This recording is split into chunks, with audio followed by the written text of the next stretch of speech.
Another day of technical issues. Oh, yeah, it's Really? because I didn't check it first thing in the. Of course. Say we're Good gonna do morning. this There we again, are go. we? Yeah, it's this again. Good morning, everybody. How y'all doing? I'm just checking. For some reason, none of my audio's popping in. Test, test. All right. Hey, everybody. Good morning. We should be good to go. Happy Sunday. It is that time of the week again for Impractical Blacksmiths live stream. Can y'all hear? I know y'all can hear me. Can I get a audio check from YouTube? Check 1, 2, 3, 4. Audio. You guys are broadcasting. All right. Yep. Yeah, I just wanted to All make right. sure that it was not moving, and I'm like, yeah. Technical difficulties left and right every time. It's nuts. Alexis, is your monitor all right? We're good. Awesome. All right, we've got a fun conversational episode planned today. How y'all doing in the chat there? We've got Turtle Dust, Tim Lilly, Transcendental Artist Studios, First Degree Forge, Speargrass Forge, Miss Mumble, Jeff Killian, and I'm sure other people popping in. Yes, I am pretty quiet, aren't I? I know what that is. That's a stupid Windows thing.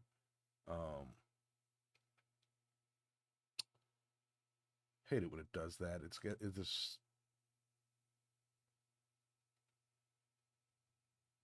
What is it? Like I go into my settings and it's got, I turn off the automatic adjust and it never freaking works. Dang it, boy, we got a full house today.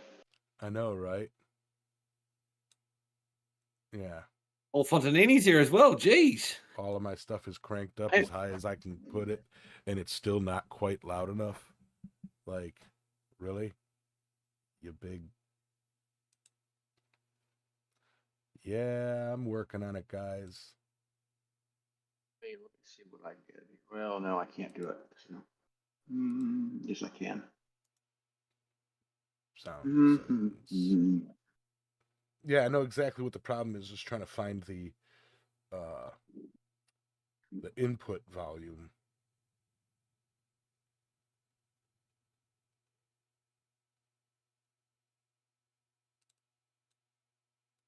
Oh, geez, Rob's here as well. G'day, Rob. Yeah, packed house.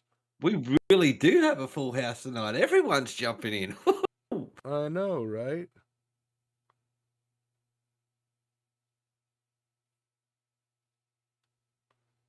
Audio. Hey, Yamas, No you want to try worries. talking Yeah, closer to your microphone, or? Yeah, pull your microphone for guys, and that might help.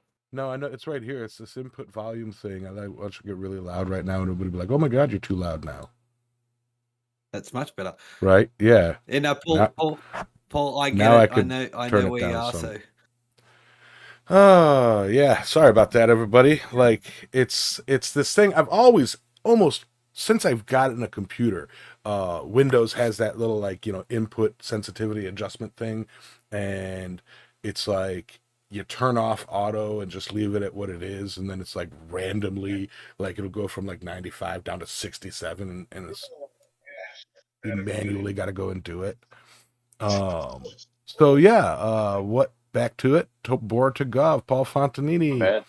How y'all doing? Granddad's Forge. Anyway, after a little bit of a technical whoof at the beginning, we are live. We are here. We are the Impractical Blacksmiths. Me, Yamez, with Island Metal Forge. We've got Adam with Speargrass Forge. Brain. And then Alexis with Transcendental Artist Studios. Alrighty. Yeah, there's more than 2 Australians in the chat today, I can tell you that much. So I guess we'll jump into the how was your 2 weeks, because I've gotten caught saying Fortnite before, and I shan't let it happen again. It shan't happen again. So how was your 2 weeks there? Fortnite. Fortnite, you go first. Oh, Go me, first, yeah. Adam. Yeah. My last 2 weeks were busy. I mean, the heat here was insane. Start of the summer kind of heat. You know how it hammers down. My brother's AC went out, so it was it went out on like Friday night, Saturday morning, I think, or was it Saturday night? Uh, anyway, um, yeah, no, it was Friday night, and what day is it today? I don't know. It went out. Scrambled to get somebody over there. They went and picked up a window AC unit to for the time being, and it's my dumbass fault when we put in the windows before. I never got around to putting in actual window sills, so it's just kind of like the windows in the wall. So I had to go out there with some lumber and build a frame for the window unit, which has a dehu, which would be great for them. And then turns out bad thermostat. And they got it running on I think Monday, and yeah, now they got a nice cool house, and you know aren't complaining anymore for now. If y'all are lurking, I love you, but yeah, beyond that, not that you guys really care about my crypto adventures, but we are on the verge of releasing our NFTs for the D&D stuff that we've been working on. And yeah, having a blast with all that. So damn close, so damn close. Podcast is going great. And yeah, so First Degree Forge. Identifying as Australian, I guess it does count. So we're all Australian today. But yeah, so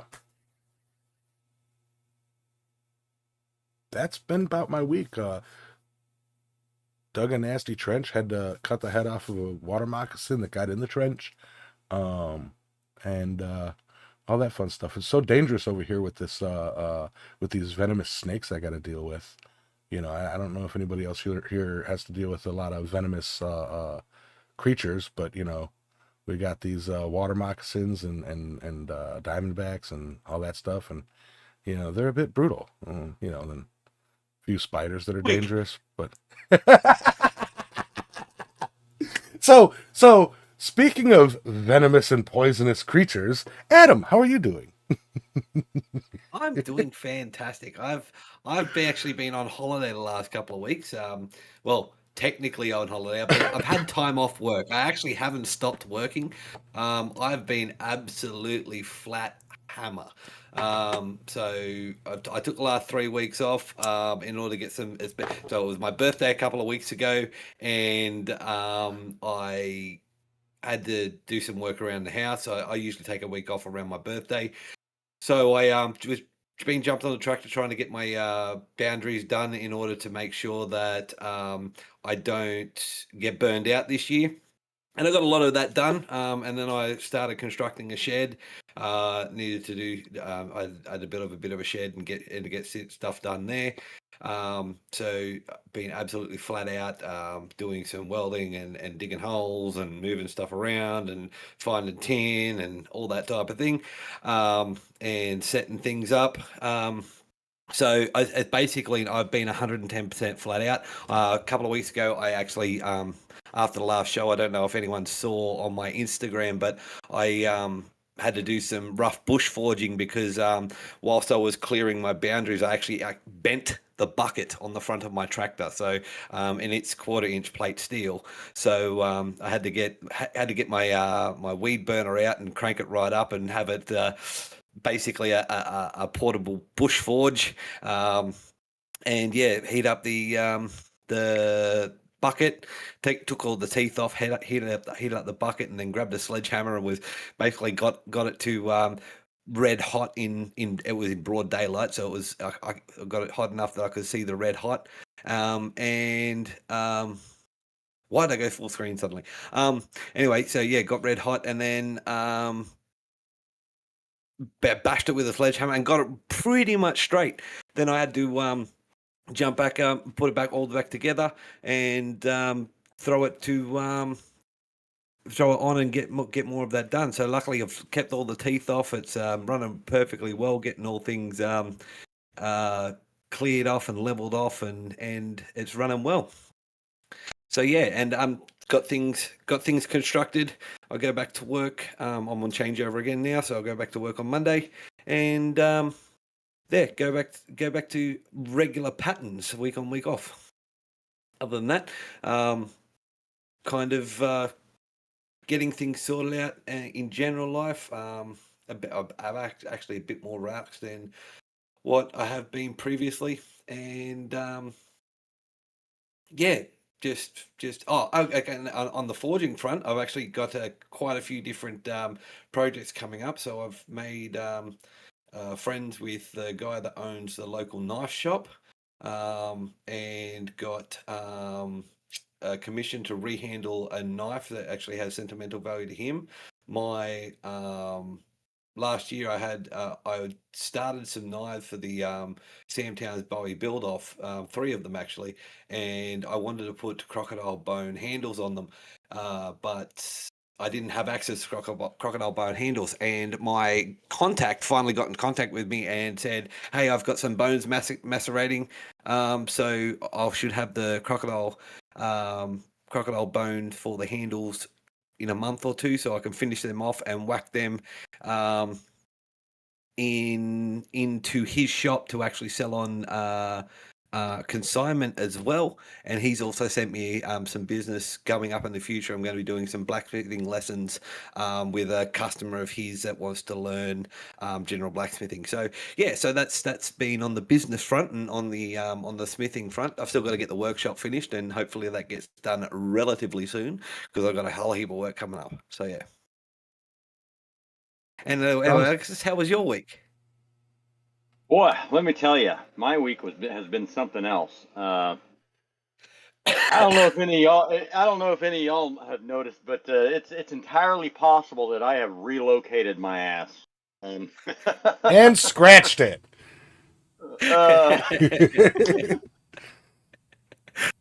uh, I thought that was a good touch. Yeah. The oh, I had a little trouble with my screen here. Yeah, over the last 2 weeks, I have systematically, basically sold off all of my stuff and relocated. And I am currently living in the Taj Mahal Alexis in Adam's yard. Yeah, that's and let me tell you something. Was it yesterday? Yesterday was the winter solstice, and it was like, No, it was a summer solstice. and it was the winter solstice here, and in freedom units it was 90 degrees. So I mean, that's the that's now, to be fair, I mean, because To be we're in a tropical fair. zone, there's not a large swing in temperature, but still, I'm getting used to the heat, and To be fair, I'm glad I came in the winter and not in the middle of the summer. Yep. So Yeah. let you know that the shed that I was building, Alexis is currently in a caravan in my yard, and the shed that I was building was to house the caravan, so it wasn't even hotter in that in that caravan that she's in. Yeah. So, yeah, here we are. I'm almost Aussie. So, uh, Yep. uh, Yep. Yeah. No. I'm working on it. So I've got. Let me see. I've so far. I mean, like, I spent yesterday and today just trying to kind of set up my living area here to work most efficiently, and I got today. I got a good portion of it done. I've got in the morning. I got to get some wire so I can hang my shower curtain rod, which I thought was going to fit across this thing, is actually like 6 inches too short. So, and it was the longest one that Bunnings had. So there's not a lot I can do about it. I mean, so I'm just going to hang it from wire, and then I can hang my clothes up. And once I get my clothes hung up, that frees up a lot of room because I've just got stuff kind of laid out everywhere. But yeah, I've gotten this far, and I've told Adam, I was like, man, I've really got to get to making some stuff. I mean, like I need hooks, and I need this, and I need that, and I need to make all this stuff. And then so this morning on my little walk around the property or whatever, I go rooting through the shop, and I'm like, this bitch isn't even set up. I mean, like, been here for 5 years, and it's just like, no, we haven't even set up the anvil and the forge yet. I mean, it's as bad as Yamez's shop out there. What? So, guess I'm gonna have to get to work setting the shop up, and Yeah, you got someone else to do stuff while I'm at work. No, yeah. but as Alexis has seen, like I still have a lot of natural bush, virgin bush, and that's what she said. And I'm gonna say I ain't shaved in a hot and minute. That brings us to today's sponsors, Manscaped, with the lawnmower. yeah, the whippersnipper brush cutter. Anyway, no, so I've as she's seen, I've actually put a Had to lot be of work done. into getting this area reasonably set up. Like she come back from the walk this morning, and there's a bottom corner at the front of my block that I still have to clear, and I can't clear it because we're 3 or 4 months into the dry season, and it's still boggy down there. Like walking through, and like even a human just starts sinking into the ground down there. It's ridiculously wet still. So yeah, so I have done a lot of work to get this place reasonably up to scratch. Go ahead, Alexis. I saw you flick. Oh, no, I was just gonna piggyback onto that. Yeah, this morning I was talking to another friend of mine that moved to Australia as well a few weeks back, and she's like from the hot area and moved to the cold area because she moved down to Tassie, and then I'm from like a temperate area that's back and forth, and I moved to the heat, and she was like, we kind of winded up on the opposite ends of the continent where we should be. She should be up here, I should be down there, and I'm like, well, it is what it is. And this morning, I told her, I got to go. I've got to go take my walk around. I got to go for my walk before it gets too hot because, by like 10, 11 o'clock in the morning, it's too hot for me to just, go out and go walk a mile. And so I went out and I walked to the bottom half of the property this morning. And I got to the southeast corner, and I'm just like, I'm sinking in. It's not squishy mud, but I was still sinking in it, and I was just like, what the hell?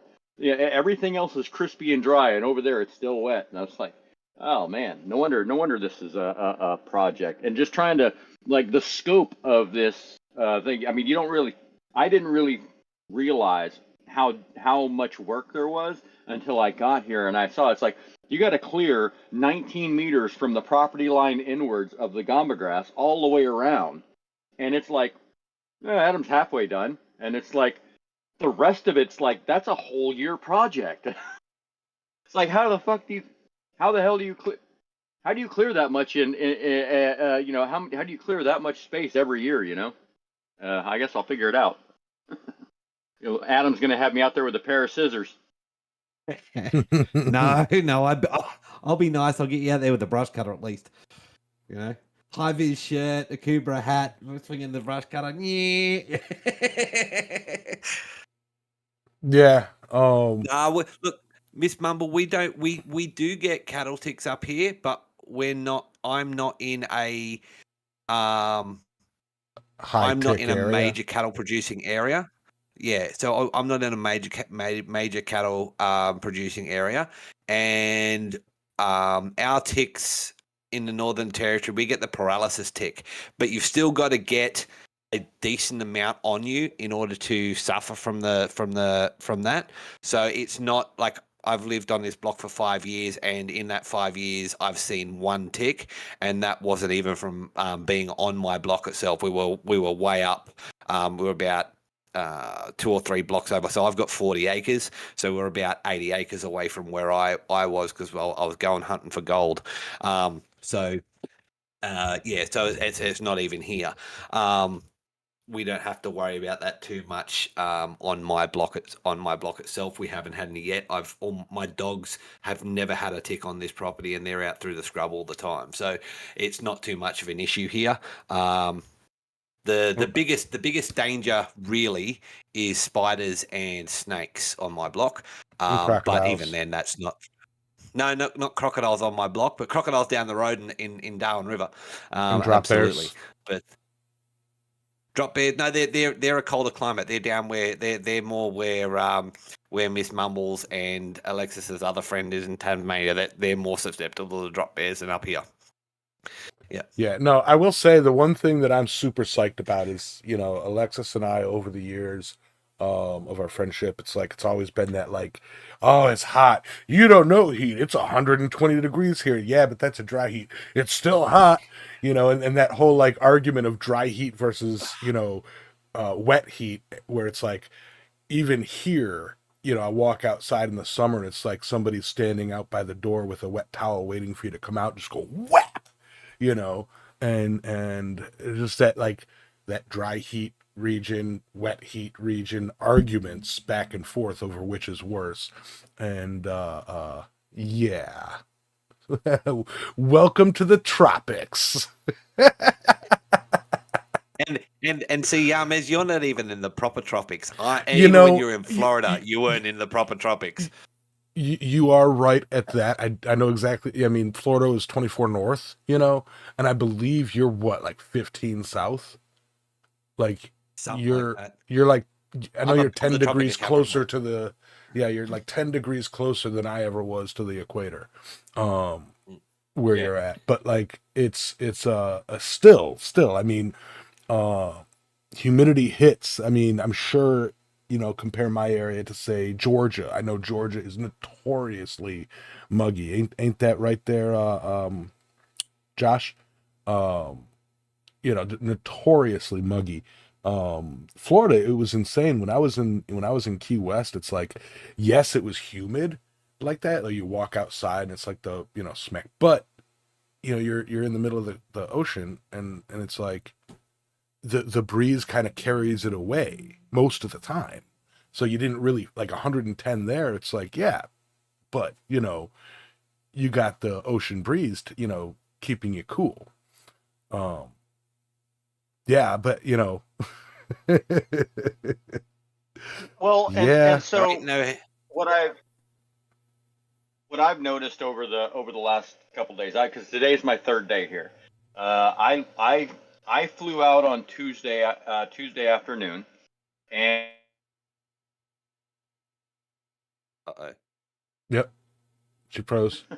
uh, yeah, I mean, well, okay. So first of all, it takes time to fly into the future. I mean, it really does. Um, I left Dallas at I don't know 10:30 or something like that, and we flew.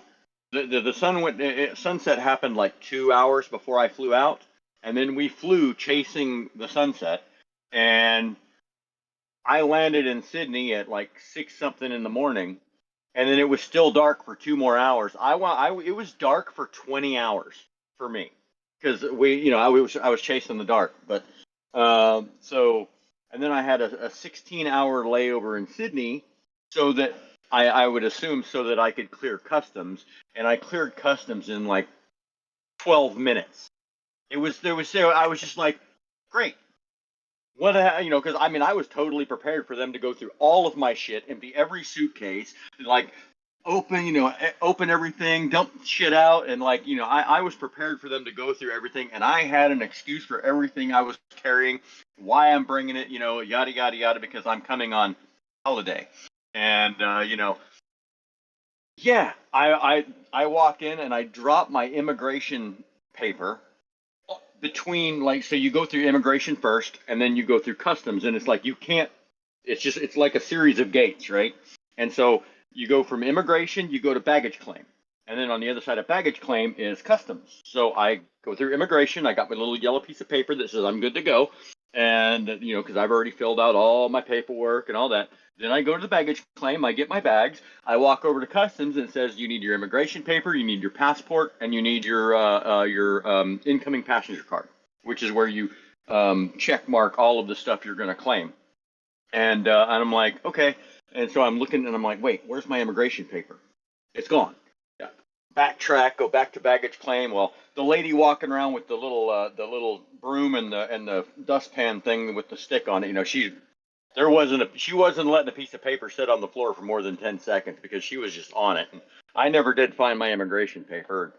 So I went through and I was like, hey, sorry, somewhere between here and right over there, I dropped that piece of paper and I can't find it. And he's like, oh, no worries, just go right over there and they'll look you up on the computer. And I'm like, all right, well, this is going to be the start of my, half of a day going through customs, and the guy takes my passport, looks it up. He's like, you're good to go over there to line 1. I go to line 1. The guy looks at my incoming passenger card where I checked everything. Like I'm declaring wood, I'm declaring grain, I'm declaring plants, I'm declaring meat, I'm declaring an excess amount of medication. Like I claimed everything because if you don't claim it and they find it, they can revoke your visa, right? And if you do claim it, then it's just like, you can't bring that in. We're gonna confiscate that. It's no big deal. So I just claimed everything to cover all of my bases, right? And then they look at the thing and it's like, what's this meat that you're claiming? I was like, oh, that was a Slim Jim. I threw it in the biosecurity bin on my way through. I filled out the card when I was on the airplane. And then on my way through, I was like, yeah, you know what? I don't really want to chance it with the Slim Jim because on the biosecurity bin, they had a picture specifically of like pepperoni or sausages. And I was like, well, I do have exactly that, so I might as well throw it. And so he's like, what did you bring what was the meat you brought? I was like, that was a Slim Jim. I threw it away. And he's like, all right, you're good to go. Exit. Right. That was I it. guess just making Just sure you're not like bringing in steaks that aren't Australian all of the, Wagyu. well, no, I mean, like, you're not, it's just that they have really strict biosecurity laws. But all of the shit that I check marked on my card, the only thing they gave a damn about was the meat. And it was just like, yeah, you're good, go. I'm the only person on my flight that went that way. Everybody else was in a lane where they open up your suitcases and shit. I'm the only one that just fucking walked right through. I was just like, probably because you took the wow. foresight to claim everything and itemize everything, and it like all the pre-prep paperwork made it very easy on them.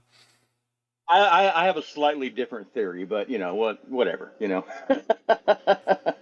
It's like, oh, you're trans, y'all don't break the law, you're good. And then tell them about the flight to Darwin.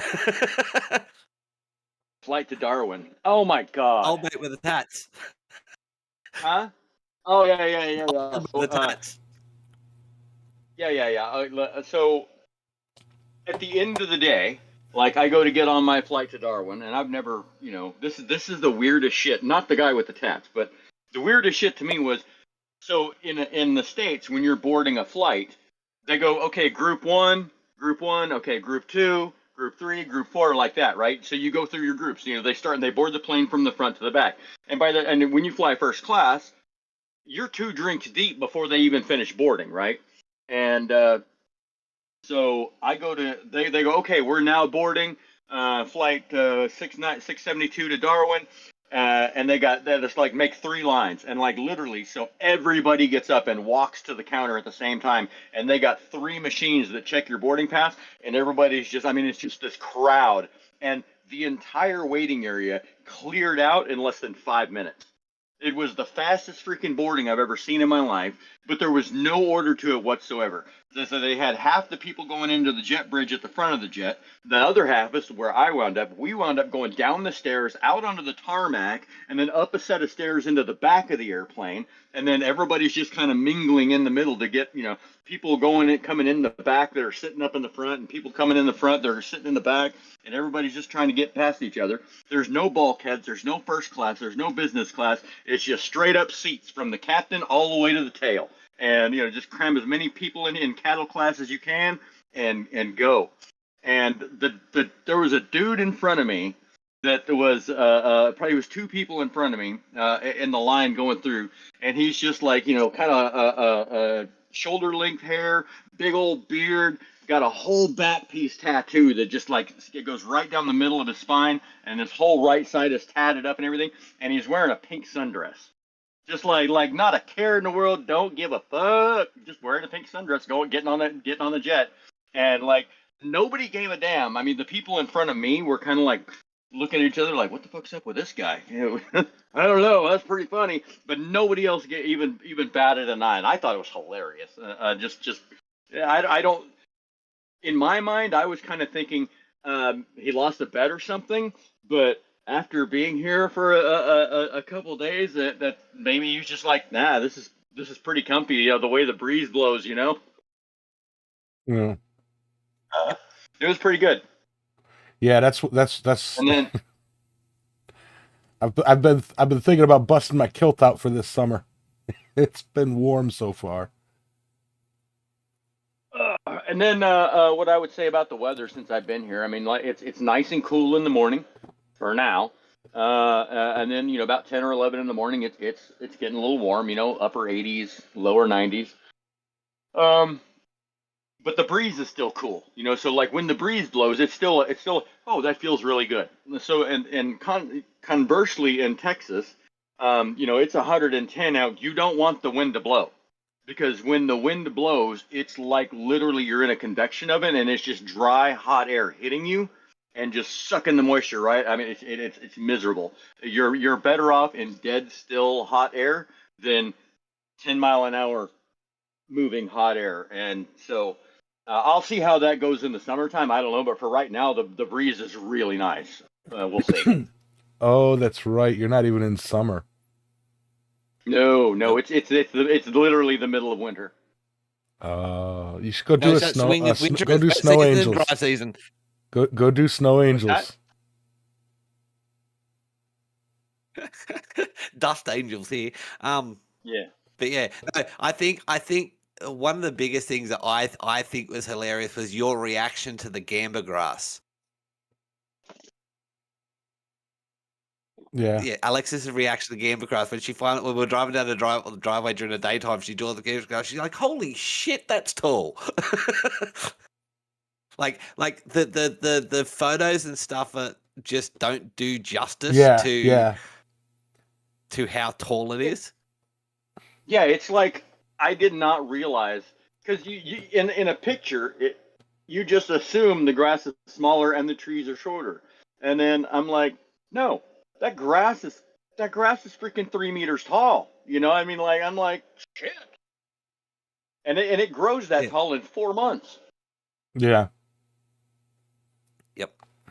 And then she stood beside the termite round, like she's seen a couple of shorter ones and didn't realize they were that big too. They're like fucking 15 feet tall. Wait a minute. Inconsistencies. Alexis, Hey. you've been using meters. What? Alexis, you've been using meters. Adam's using feet. I did that. Y'all need to stop messing with me. So yeah, I mean, like, well, I mean, I've literally, so I've known I've been coming here for like 9 months. Well, I mean, like I got I updated my passport last May, and knowing I was probably going to need to use it, and then in August or was it August? Yeah, I think by August I had realized, or no, it was November. So November, I realized I gotta get the hell out of here, and I think that was the same month. Yeah, because it was late November when I got my visa to come here, and so about that time, I realized I'm going to Australia. Now I don't intend on going back. I may have to go back, but I mean I'm intending on working. I got a plan and I'm going to work it. But in any case, I changed all of my stuff on my phone to kilometers and to Celsius and whatever. And so, I know what 26 degrees Celsius feels like. I know what 31 degrees. I look at my phone and I go, fuck, it's going to be 33 today. God damn it. That sucks. but because I just know what that feels like, and I don't even have to convert that to Fahrenheit in my head. I stopped doing that maybe a month ago. I stopped having to convert it to Fahrenheit in my head so I would understand it. And clicks has always kind of come natural to me because I spent 2 years in Europe. But yeah, so I'm trying to stick mostly to metric because that's the measurement system that's used in the area I live in now. But I'm but I'm talking to a majority American audience. Was I don't know why I used meters just now, like 3 meters instead And of that 8 feet, 9 feet. and that's the reason why I predominantly speak. Like when I do measurements, like I would normally do it in meters and millimeters and centimeters and whatnot. But when I'm talking to you guys, like Alexis has noticed, like for average things, I'll do it in meters and stuff like that, or talk in millimeters or whatnot. But when I'm talking to you guys, I convert it to inches and feet, or try to, because most of the stuff that we do as smiths is in imperial, and the second thing is it's easier for you guys to understand me when I say it's 15 feet as opposed to saying 5 meters. 5 meters means nothing to you guys. 15 feet you understand. So that's the reason why. But we were doing stuff on the caravan the other day when Alexis first got here, and I was taking measurements, and it was like, oh yeah, that's 300, that's 3,500 mil or something like that, and because that's how I do measurements normally. How many bananas is that? You're right, banana per scale. Yeah. It depends on the banana. Are you talking like the big yellow ones? Or are you talking ladyfingers? If I was talking ladyfingers, I'd have said ladyfingers. If I was Ladyfingers talking is still a plantain, banana. if I was talking plantains, I'd have Yeah. said plantains. And the only thing that really so far has tripped me up on measurement is this morning I was trying to find a piece of a plumbing fitting, a piece of copper that would fit the end of my walking stick. Back in 14, I broke my leg, and I have a really nice cane that I bought when I broke my, because I walked with a cane for probably about 18 months. And so I had this really nice cane. Well, I had to chop the end of it off so it would fit diagonal in my suitcase, because obviously they're not going to let me carry it on the plane because you could beat somebody with a stick. And so it was in my suitcase, and so I needed to lengthen it by about that much, the amount that I cut off of it. And so I'm trying to find a copper fitting to fit it, and it's like three quarter inch copper. And I'm like, I don't even know what that is in mils. I'm like, I need a piece of, yeah, how do I describe this? Because I don't even know if is copper like in Australia, is it the same copper fittings that we use in the States, or is it different with an exact millimeter measurement? So a piece of half-inch ID copper, is that a 12 mil piece here or a 13 mil piece? Because half inch is technically kind of in between them, or is a 3/4 inch piece? Is that, I don't even know what that is in mil. 15, I don't know. 16, somewhere in that. I don't know. And so I'm like, I don't even know how to describe what size piece of copper I need to put on the end of this thing. And we figured it out. But I was genuinely confused for a good 5 or 10 minutes. I still am not quite sure how copper is measured in. Three quarters is about 18 mil. Okay. About, and it's just like, well, it's. Do you walk into the plumbing and supply house and say, yeah, I need an about 18 mil 90? About 18 mil. I don't know. I mean, you say I need a 3/4 inch 90. That's one of those things that's confusing to me, because not that it matters, but it's just a curiosity, I guess. Just ask Rob, he'll know. Oh, sorry. Just to clarify, I'm talking about my Rob, which is one of the people that lives here. You guys haven't met him yet. Alexis has now met him, but yeah. So Rob is a plumber by trade. So I'm referring to my Rob. So yeah, but it's been interesting. It's been fun. I've been having quite the giggle watching Alexis spin out at some things. Oh, Another tell them about driving. yeah.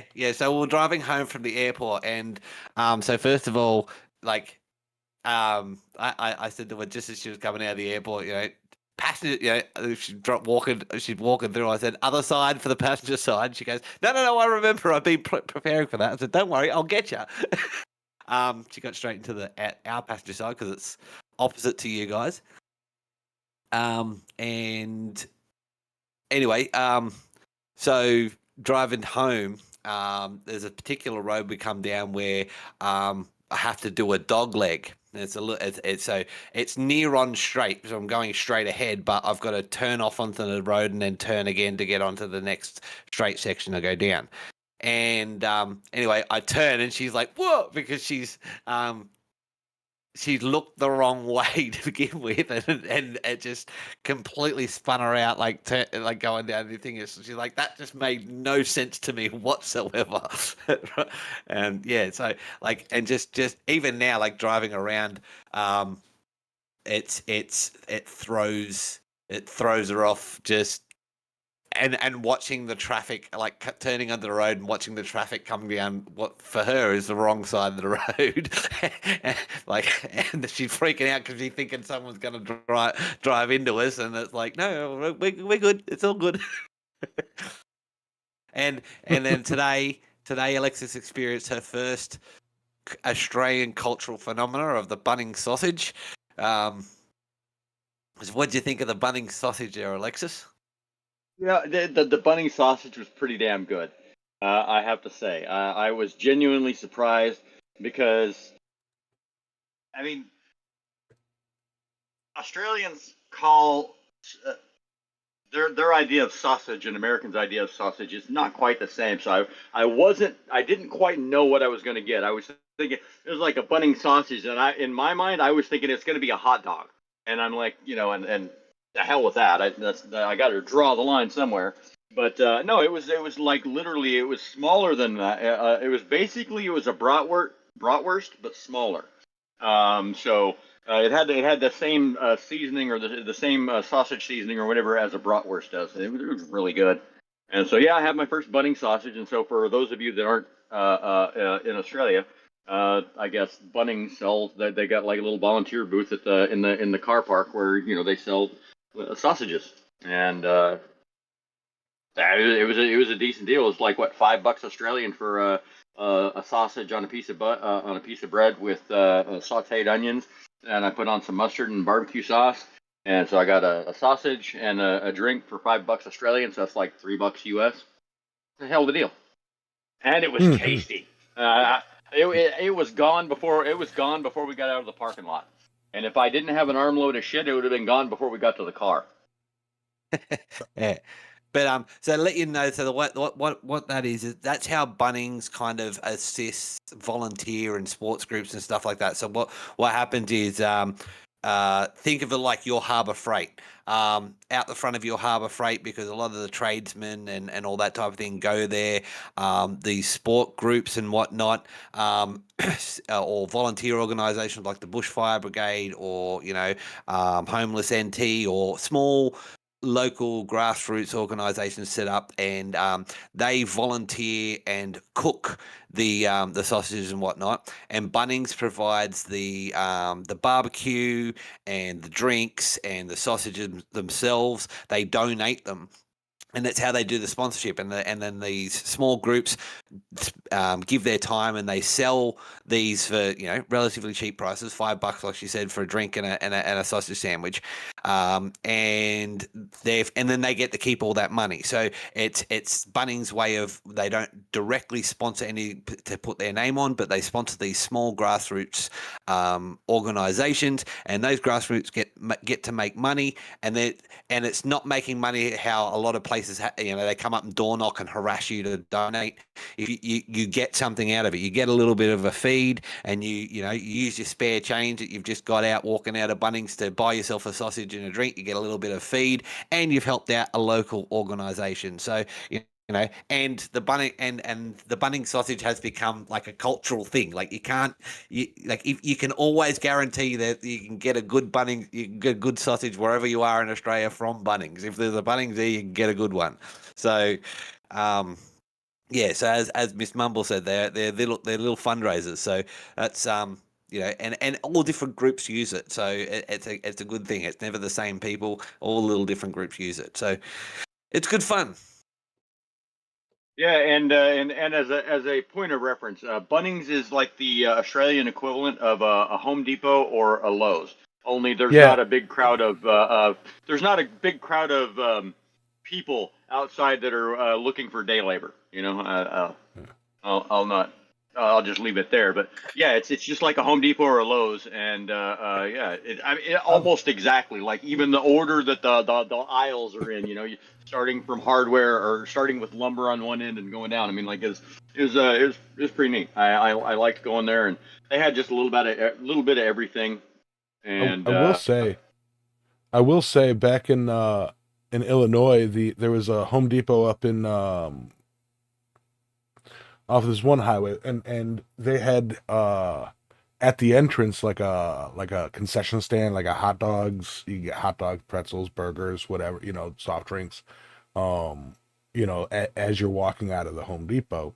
And it was the only one that ever did it, and I always thought that's freaking brilliant, because and why don't more hardware stores do that? Because you've got the contractors going in and out, and it's like you know 9 times out of 10 when they're going on a material run, it's going to be around lunchtime, because while I'm off the job site, might as well grab lunch.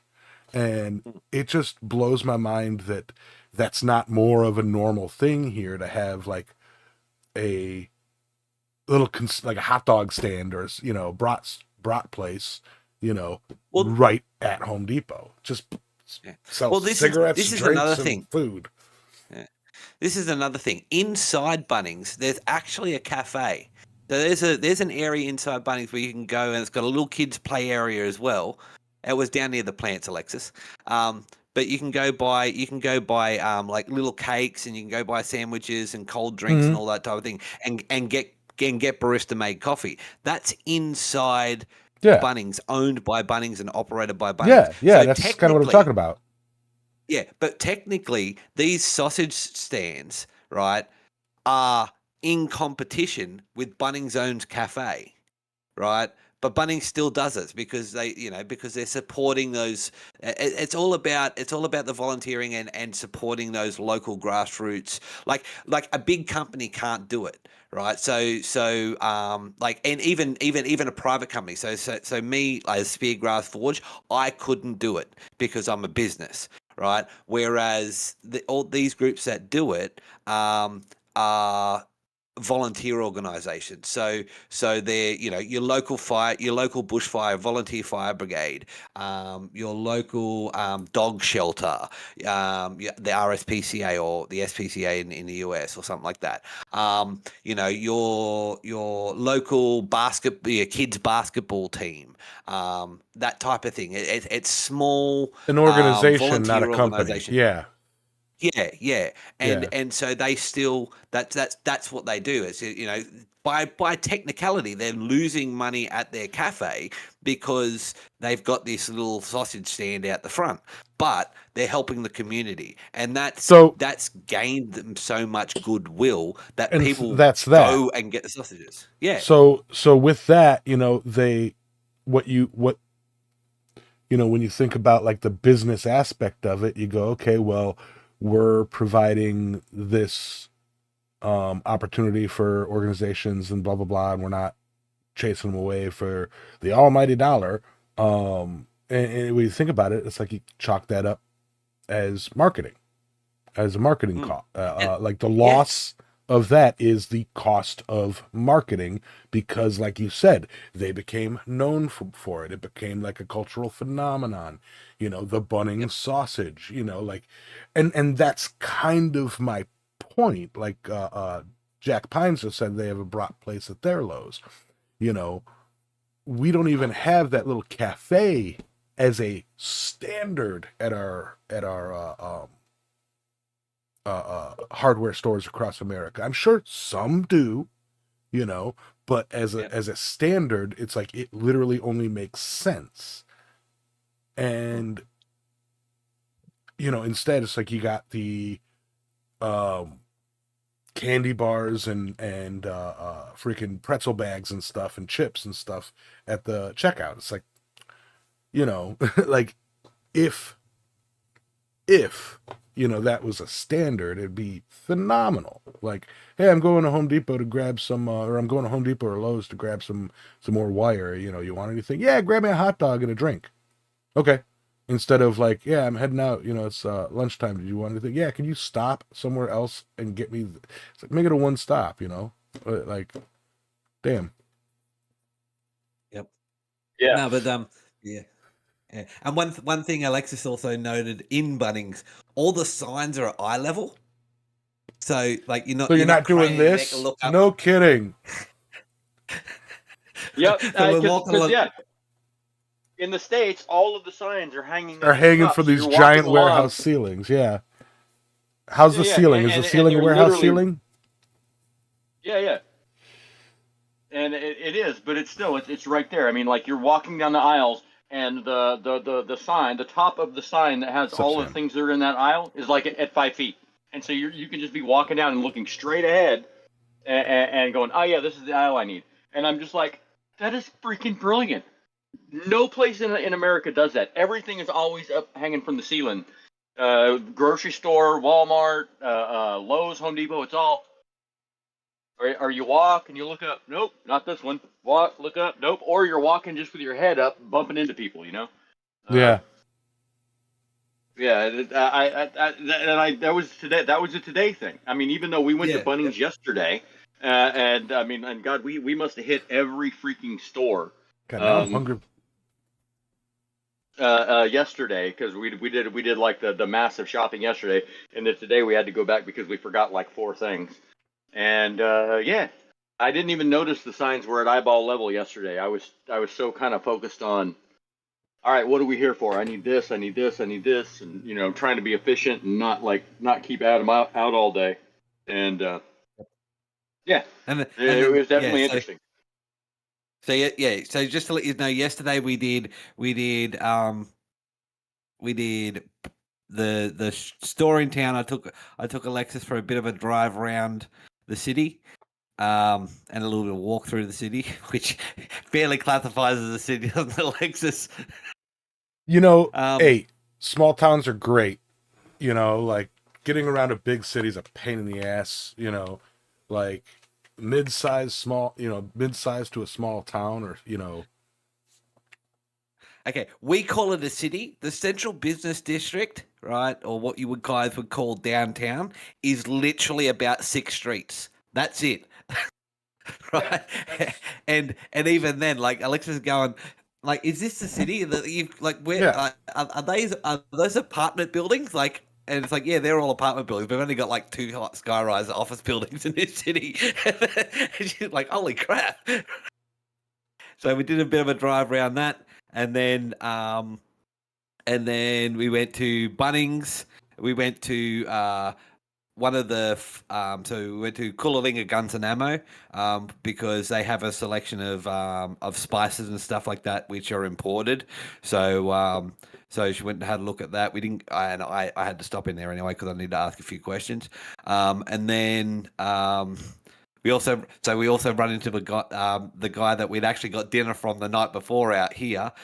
He was actually out the front of Coolalinga Guns and Ammo cooking up meat, and then we went to Coolalinga itself, and we had to pop into Kmart, and that spun Alexis out because Kmart went bust in the US years ago.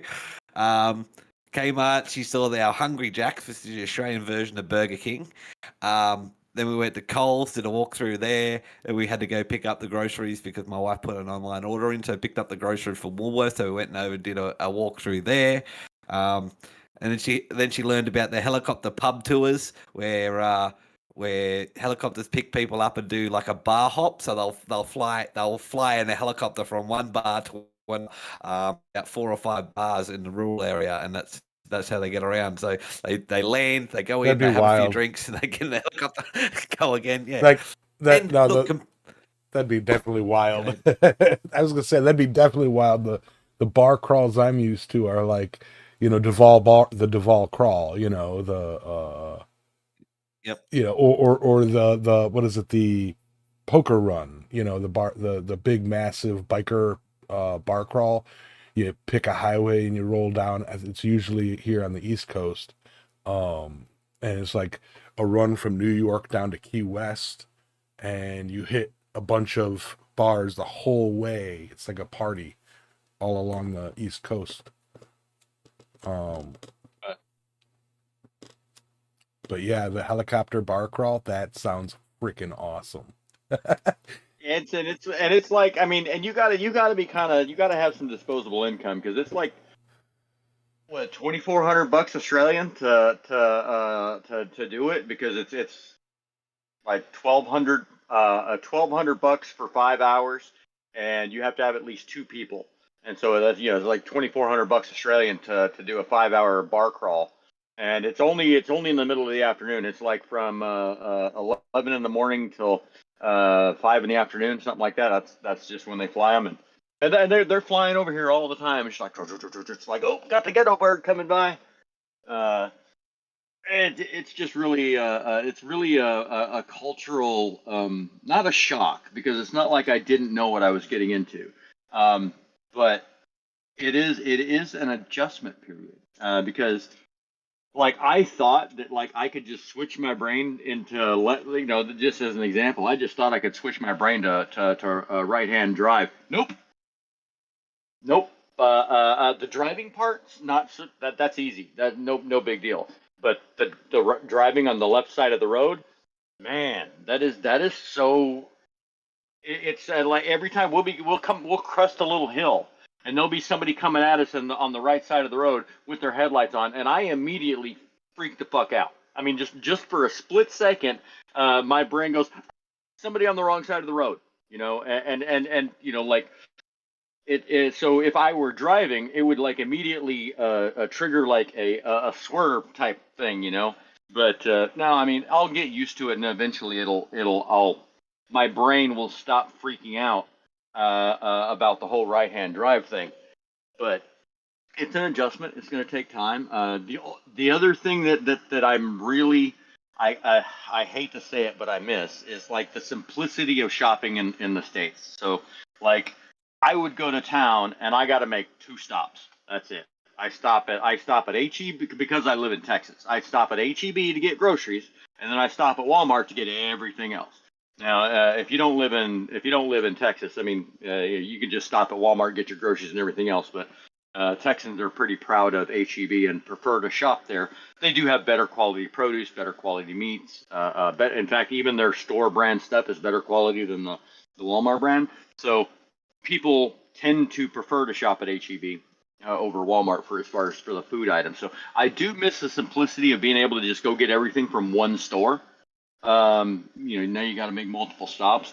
But I am enjoying trying to figure out what things are here and what they call the things I'm used to buying, because stuff doesn't, like, I was looking for a good example the other day. I need Crisco. I plan to make tortillas from scratch. I need Crisco to do that. You can't use oil. It has to be a solid vegetable shortening. And they don't have Crisco here. And me and Adam probably spent 20 minutes in, where were we? I think it was at Kohl's. I think we were at Kohl's, or no, it was Woolies. Yeah. We must have spent 20 minutes trying to find vegetable shortening. And I mean, like literally, I mean, to the point where he's on the phone looking it up. Okay, this is what they call it, but we don't know where it's at. And it was it was definitely an interesting deal. So really enjoyed going shopping and just looking at all the neat stuff and going, wow, we don't have this. Wow, we don't have that. What the hell is this? And I am the only thing that I can adjust, right? So like I can say aluminium. All right, I can say aluminium and give up aluminum. You know, that's not too bad. But calling ketchup tomato sauce is just freaking wrong. I have to put my foot down there because tomato sauce is just pureed tomatoes. There's nothing else in it. It's just pureed tomatoes. Ketchup Ketchup is is vinegar, tomato sauce, sugar. salt, sugar, and well, they don't use vinegar, but phosphoric acid, which they call here food acid. So ketchup has got all of these other things in it, but they just call it tomato sauce. It's like that's not tomato sauce. There's something in it that's not tomatoes, and I'm gonna die on that hill, but it's probably not gonna get me anywhere. Well, you see, when you eventually get round to tasting our tomato sauce, right, you'll realize it's different from your ketchup, right? So, yeah, Who? But it's a that's different who eats beast. who eats ketchup though? I don't can't. eat. I literally can't remember I the don't eat last ketchup. time. Yeah, I can't remember the last time I had ketchup. Yeah, I don't eat ketchup on anything. I can't stand it. But Yeah. I actually, like speaking of, how'd you like the even barbecue when sauce? the barbecue on the bunning sausage, Yeah. yeah, it was good. Yeah, yeah. And to be fair, okay, so I also had a preconceived notion that Australians would not know what the hell hot sauce was, right? Like, I come from the land of hot sauce, and Yeah. no, Well. I was actually fairly. I was actually fairly surprised. The we 2 nights ago, or was it? Yeah, I don't know. Time is still weird for me. I haven't I haven't. Anyways, there's a dude named whatever. I can't remember his name now, but he has a food truck. Basically, it's Oh, like he pulls. taco and Thai. Yeah, Taco, and so Thai. Yeah. yeah, taco and Thai. He's got a food truck. He pulls around a barbecue grill and he makes like brisket tacos, brisket nachos, brisket sandwich, some kind of a loaded hot dog, whatever, right? So we go over and we all get our selection from him. And do you want hot sauce on it? Yeah. And then she's like, well, do you want we got this new extra hot sauce. Do you want that? I'm like, yeah. Who do you think you're talking to? I'm a Texan, baby. And she's like, well, you want to taste it first. Put it on the back of your hand. I was like, yeah, it's pretty good. And I mean, I didn't have anything to drink there. So I had to just play it off and be like, that's not that hot, but it's pretty good. It was actually pretty damn hot. And I was just like, oh, shit. But yeah, so they definitely do have good hot sauce here. So thank goodness, because I mean, I wouldn't know what I would do if their hot sauce was about as hot as black pepper, you know. Right. So glad to have good hot sauce. So we used to have, I'm not sure where they are anymore, but we used to have a food van here that had what we called death sauce. Now, death sauce, you actually, before they gave it to you, you had to sign a waiver saying that you had no sort of heart disease or anything like that, because it had actually triggered heart attacks several times in the past. And I'm trying to find out. I have to contact my best mate because he loved the stuff, but I had to find out where they are now or if they still make it. So, because I'd love to get able to get, because you can buy bottles of it, and I'd love to be able to get some for Alexis, just to have, because she likes hot stuff. So yeah. Yeah. I typically, Jack, I fries and tots, like I when when I was at Buffalo Wild Wings, I would dip my fries in the blue cheese. Oh And yeah. then but typically I eat fries and or tots with like 57 sauce or barbecue Fif- sauce. yeah. Or a Buffalo Wild Wings wing sauce, but Yeah. um Yeah. Yeah, Jack, shoot. here's the Another. thing. When I'm at a restaurant, I don't get French fries. I don't, like I don't typically do fries or anything like that. As fat as I am, I'm really not that big of, I don't eat a lot of French fries, and when I go, none of that. Yeah, I don't eat a lot at all.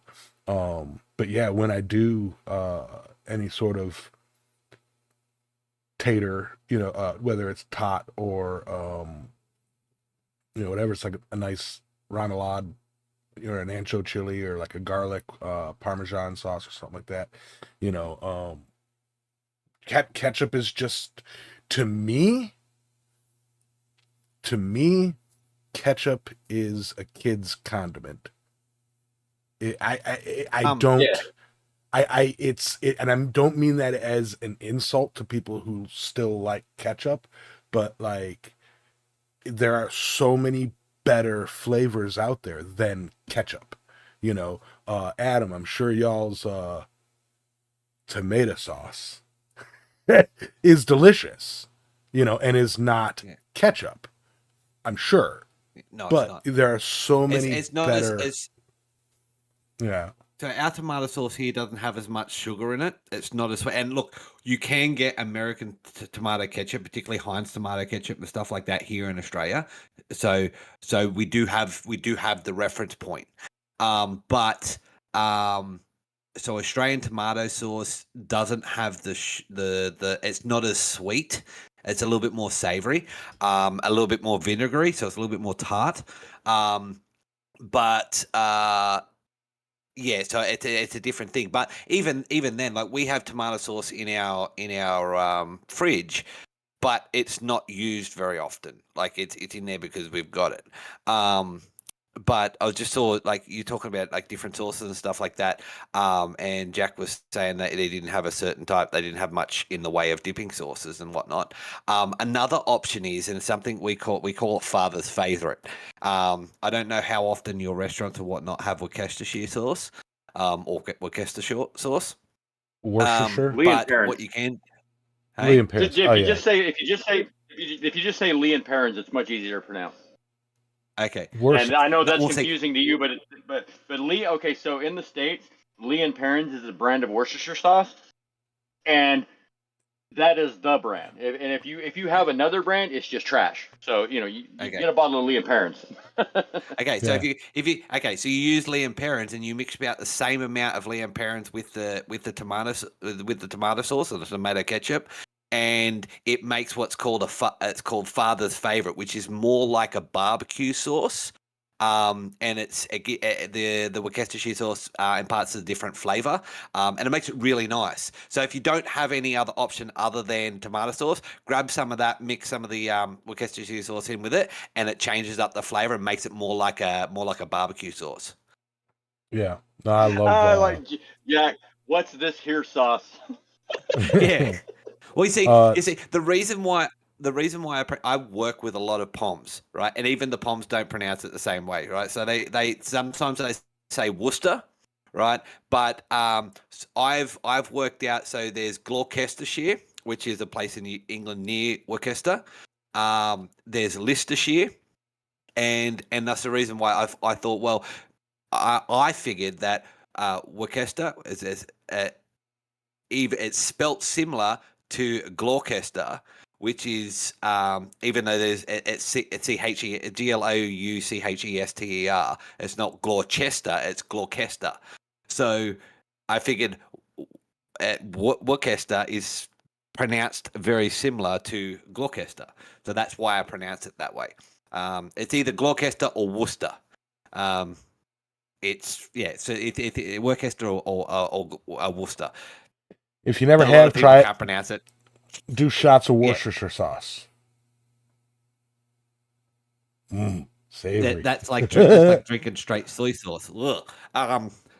But yeah, so mix it about 50-50 with your tomato ketchup, and it will change the taste and make it and it makes it more like a barbecue sauce. It's absolutely delicious. You know what? You know what? You know what? You got me convinced with Jack Pines talking ketchup and the incredulousness of people not using ketchup. You bringing up the Worcestershire sauce. Me, for some reason, I've been craving Worcestershire sauce. I don't have any Liam Perrins in my fridge. I can't believe it. You know, I do love Worcestershire. I might go pick some up and make myself a mix. I will say that is one thing that I have done with ketchup in the past decade or so is using it as a base to make other dipping sauces. You know, like cocktail sauce or something like that. You know, like take a bit of Worcestershire, horseradish, and making some tartar sauce. Tartar. And I mean, Cocktail sauce. And tomato sauce is the base for barbecue sauce anyway, so yeah. Yeah. Well, it depends on like the North Carolina barbecue sauce is not tomato based at all. It's vinegar based. The blacksmithing podcast devolved into food again. We do talk food a lot. And to be fair, it has been a hot minute since we've had a essentially a the basics of cooking show, you know. So it has been due time. Everybody always, like, oh, you're gonna talk about food again? Well, yes, we are.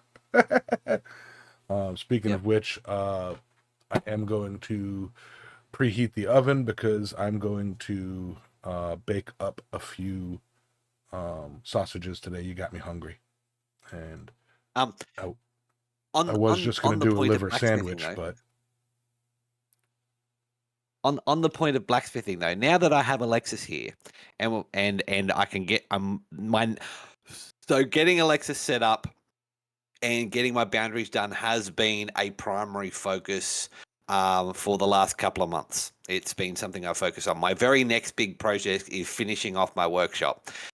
So that's next. Going forward, that means hopefully by next show, touch wood, there will be some sort of basic setup done. I can say that we've got a little bit of work done and whatnot. I'm not relying on Alexis to do this. That's my next major project. And what what may happen in the future is there may be a forging stream of me and Alexis in the workshop. So we'll be able to actually get back to making some content, and you'll be able to see some actual forging again from us three. Even if Alexis isn't on camera, if she becomes my Jess and starts running stuff behind the camera, I know you won't be able to help yourself but swing a hammer. you can't help No, but touch.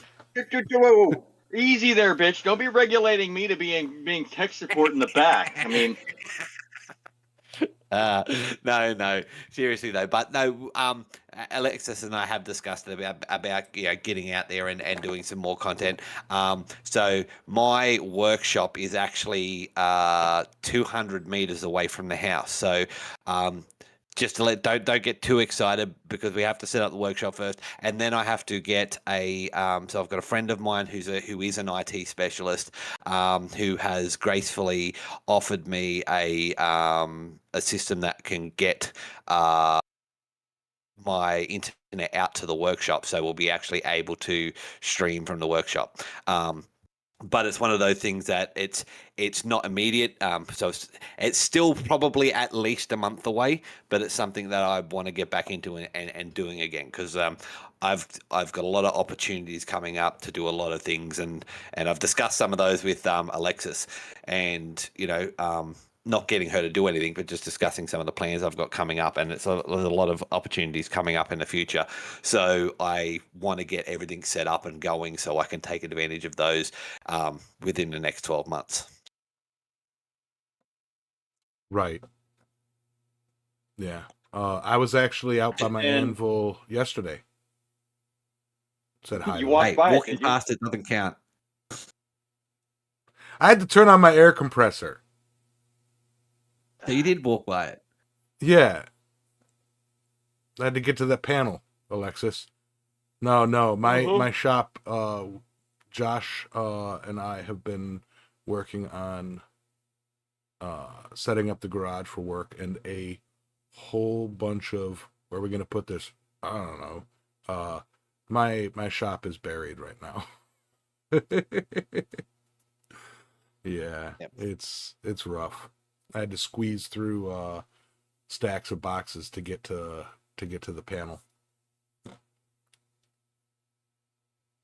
Yep. Yeah. Now, And I'm actually looking forward to actually being able to do something and kind of contribute, so to speak, because I retired from the oil field like a month ago, and after 8 days I was chomping at the bit to have some purpose or some meaning, and and now I'm here, and it's like all I need, while I'm getting acclimated, it's a little bit, there's not a lot I can do, but yeah, I'm getting to the point now where I've got my sleep schedule kind of figured out, because it does get hot enough in here that there is a definite time of day where sleeping in here is not possible. So I have to sleep at night. I can't be up all night and sleep all day anymore, at least for now. And so yeah, I'm anxious to get started and see how I can help out around the house and the property, and whether that's helping get the forge set up and or mowing or cooking or whatever. But and I was actually talking to Miss Mumbles earlier about, it's like, I can't wait to start cooking. I mean, because like I enjoy cooking a lot. I just have to, I've discussed this before. It's like it's not something I can just jump right into. I got to feel everybody out and then go, oh hey, I'm thinking about making this. I'm thinking about making that. What do you guys think? And because I don't want to make something that I think is amazing and everybody else is like, wow, this is fucking shit. I mean, anybody else want a cheese sandwich for dinner?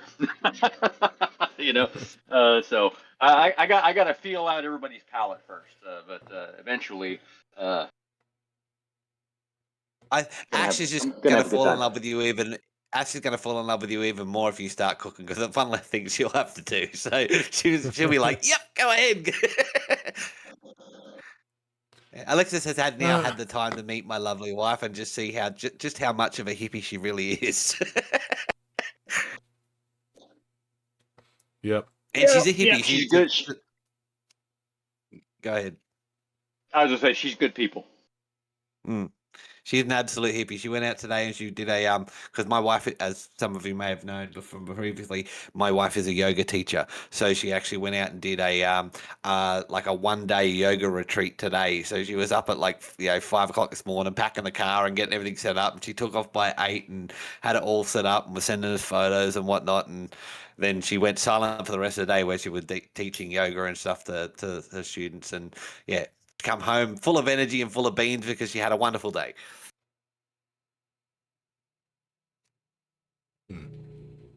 So yeah. Yeah. And I told Claire, I was like, I'm definitely going to have to figure out how Rob made that, because it was really good. So yeah. But yeah, no, we're having a good time, getting settled, and yeah, just kind of slowly inching into finding the new equilibrium to get everything done. And then of course next fortnight, so my next week off, I've got a demonstration at a Geek Fest coming up, and I'd love to have Alexis come out and help me with that to do the forging demonstration, stuff like that. That's usually a really fun time, and people get get lots of people walking past and inquiring and whatnot. And that's with my HEMA club and my historical reenactment club. But yeah, so that'll also give you a chance to make some of those hooks.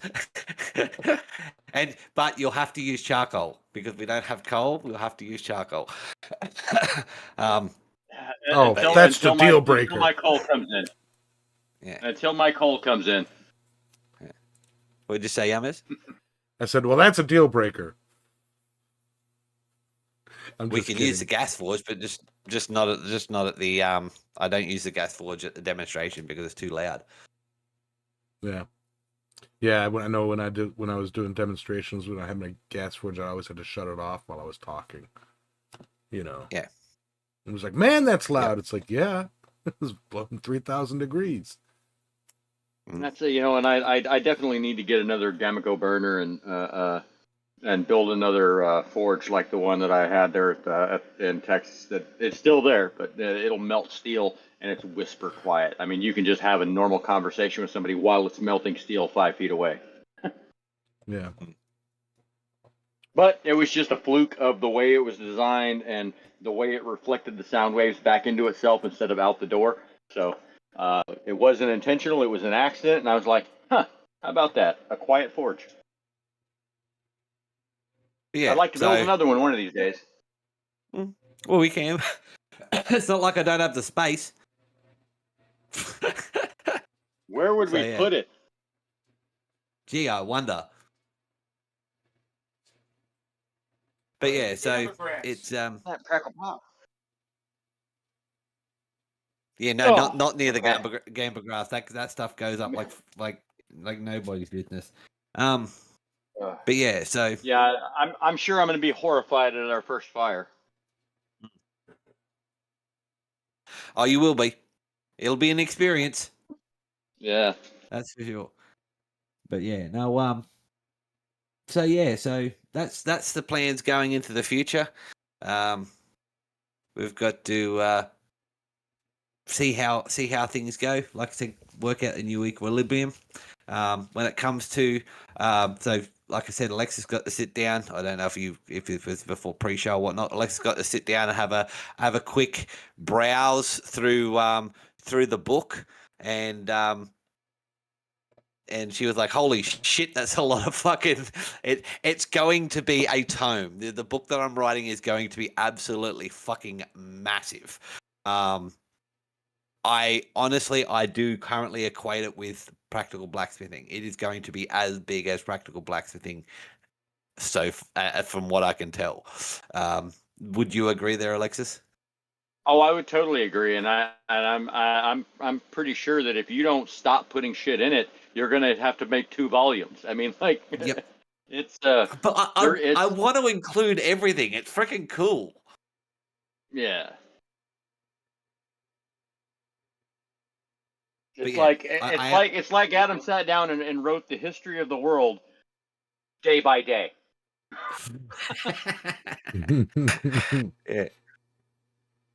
But Yeah. And then it's go ahead. go ahead. No, I just had it go.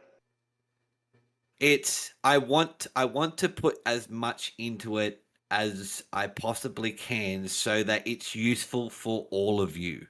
So, you have like so just to give you an example, to go back, I'll go up to my table of contents. So I have some information on forges and tweers and bellows and all that type of thing, as every blacksmithing book does.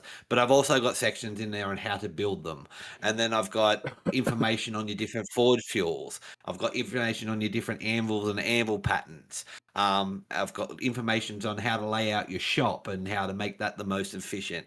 Then for the beginners, I've got basic forging operations. So I actually walk through, what turning is as opposed to bending, and then twisting, and then forge, and then a bit on forge welding, and a bit on brazing, and then your different types of hammers and tongs and how to make them, and then you go into your easy forging projects, and then working into handy shop tools and stuff like that. Then I've got a lot of artistic stuff in there, some doing artistic, making roses and doing your leaves and all that type of stuff.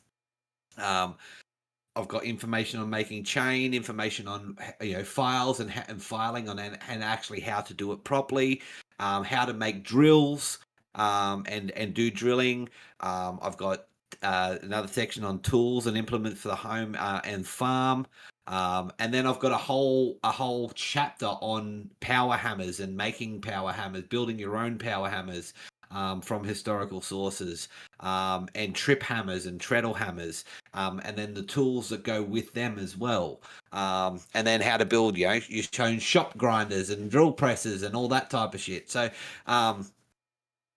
information on preheating hammers. No, yeah, I haven't put that. I haven't got to that section yet. But like I've and then I've got a whole section on recipes. So for, rust prevention, blackening steel, doing a copper finish, welding fluxes, waterproofing, and all that type of stuff. So I'm trying to put as much information in there so it's not just useful for beginners, that someone with experience can pick this up and get something out of this book as well. You need to put a chapter in there where it has a little note at the front of the chapter says this is satire, and then have an entire chapter on preheating anvils, preheating hammers, forging with magnesium, like all sorts of ridiculousness that There's just not room, Yamis. that are blacksmith jokes, like how to get the kinks out of your sword, and then go into a whole BDSM chapter about, you know, sword kinks, and then just complete what you know, chapter. You need to add a satire chapter. I'd love to, but as Alexa says, it's not. Put it this way: it is. I'm not finished putting all the Ah la information la in la la, yet. ah Right? la la la, ah la la la Just la la. I let don't me want to hear finish. it. Right? No, do it. Practical blacksmithing is only about 750 pages long. Right? This book is already, and I'm not even finished. Already 549 pages. Sounds like you got about 700 Already pages to do a 549 satire pages. section.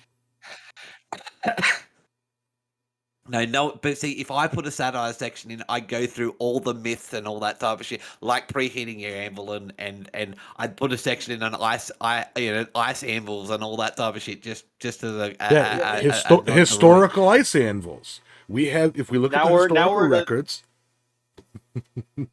now we're at a 1,000-page book. Yeah, Yeah, exactly. I So, I don't see a problem here. but yeah, so you know, I'm honestly trying to make it as useful as possible for as many people as possible, so that it's a really, I want it to be a really good resource for everyone, so that it's because, and Alexis has seen my bookshelf now. Like you can see part of it here. That's kind of my fiction section, my you know, my fantasy books and stuff like that. So just here, just off camera, is my reference section. And Alexis, I've got a shitload of books on blacksmithing and knife making and swords and medieval armor and all sorts of stuff, and bushcrafting and all that type of thing.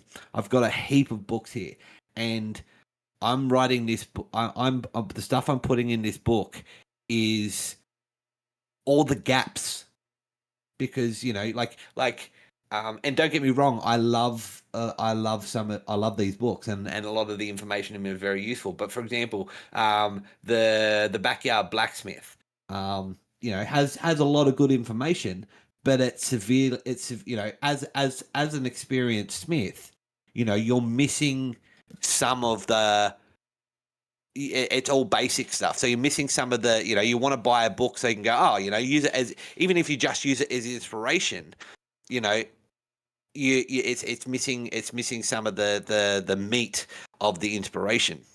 So, you know, and the only real book that I've come across that has information like that kind of can help spark the inspiration has been Practical Blacksmithing. But it also has a lot of stuff that's not really useful to us nowadays, like doing plowshares and all that type of thing. And I want to know how much that trips everyone out. But yeah, you know, you know, having information on plowshares and horseshoeing and all that type of thing for most of us isn't really useful anymore, because, you know, whilst you know, we do have people in the community that do horseshoeing and are farriers, for the majority of us, it's not very useful. So I wanted to put into this book as much useful information for a general smith as possible, you know, so that you know, those of you that have a lot of experience can get something out of it, not just the beginner stuff. I don't want this to be just another beginner's book. So it's the reason why, you know, like, as everyone knows, I edited and annotated Practical Blacksmithing. This book's current working title is The Practical Blacksmith Companion, because it's designed to kind of fill in the gaps of everything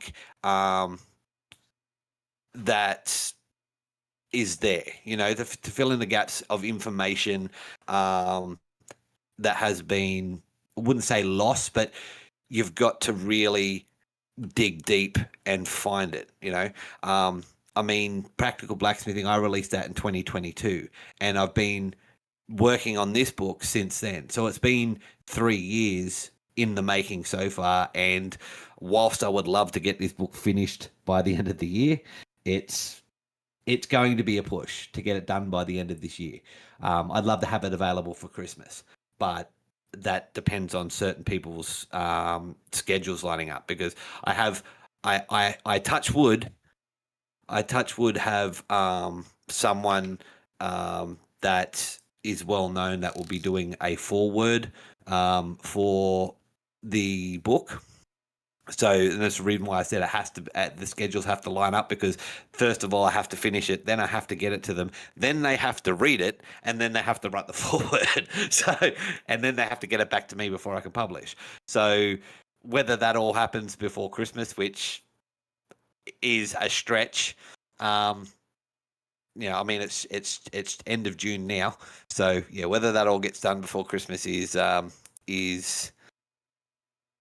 questionable.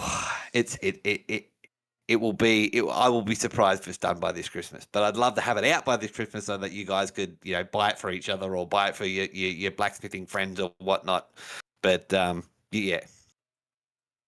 Now, Anyway. wouldn't it be hilarious if I walked in that door too? Well, hey, I would be freaking surprised if you did. You just hear a soft knock behind you. Sorry, we're going a little bit long today. I am starving. Like, I haven't eaten. I think I had like a croissant yesterday. I'm starving. That's too bad. You should have had a bunning sausage. I'm having some pecan smoked bacon cheddar sausages. Just not the same as the bunning sausage, mate. Sorry. I'm sorry. I don't have a bunning sausage here. I've got real American bratwurst. Real American bratwurst.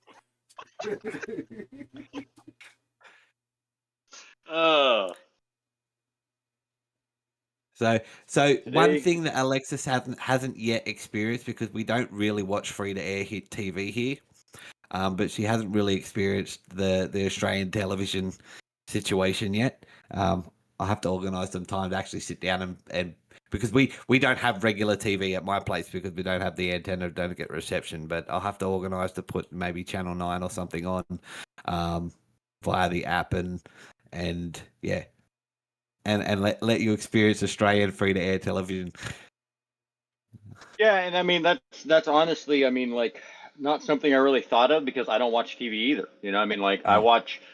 It's kind of one of those things. It's like streaming services kind of took over for free to air TV and cable TV and whatever. It's like I watch a little bit of Prime. I watch. There's a couple shows on Prime I watch. There's a couple shows on Netflix I watch. There's a couple shows on Hulu I watch, or whatever it may be. And like right now, I got nothing because I canceled every freaking thing. And which reminds me, see, it is Sunday morning in the States, so I guess, yeah. Anyways, when it's Monday afternoon in the States, I got to call and cancel my homeowner's insurance. That's the last thing I have left to cancel. And then after that, I've got all of my recurring bills stopped. And yeah, after that, I mean, it's just like now. Then I can start them over from here. That way, I've got the appropriate. You know what I mean? Like because Prime US is different from Prime here, and I don't know if I'm not sure if Prime's going to be worth it here since it takes like Amazon a month to deliver. It's like you can get shit from Temu faster than Amazon apparently. Yep. Which is weird considering like, so like at my where I was at there in Texas before I moved here, we just got like a local Amazon warehouse, and most of the stuff you would want to order was same day delivery. Like if you ordered it by like 10 or 11 a.m., you would get it the same day. Like the Amazon driver would just pull up your house and throw it out, and it's like the other, what was it? Oh, I ordered my air tags. I bought a set of air tags for my luggage, and they were local. They were from the local warehouse, so it's like I ordered them, and then like, but I ordered them at like 10, 11 o'clock at night. And then the next afternoon, I got a notification that the Amazon driver refused to deliver because there was a dog loose. Apparently, my neighbor has a great big white Pyrenees, a Great Pyrenees dog, and it was out walking around the my property. And so the Amazon driver didn't get out and said, "Hey, we'll try again tomorrow." And I was like, I wasn't even expecting it that fast. But yeah. So yeah, so we were able to get stuff like next day or same day, and now it's like back to well, kind of When like it a gets Pony here, it gets Express. here. You know, you're waiting on somebody to ride up on a horse and drop off your stuff. You know. Yeah. Yep. Yep. It's like I I do brought it. this up from Perth. I brought this up from Perth, or I brought this up from Sydney. I left 2 weeks ago. Adam goes, "Oh, you're talking about Carl." I do it. We were in when we were in the knife shop the other day. There was a tourist lady, because it's also like it's a knife shop predominantly, but it also sells gifts and stuff like that. And and particularly people coming off the cruise ships or going on the Garn, they love going there for touristy items and whatnot. And so there was a lady in there. I had to explain to her what NT actually stands for. So NT is the letters for the Northern Territory, the territory I live in. I wouldn't say state because it's not quite a state.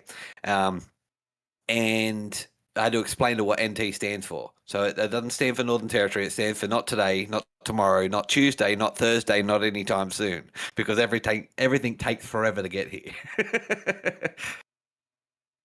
Yeah. But that's all right. It's just a slower pace of life.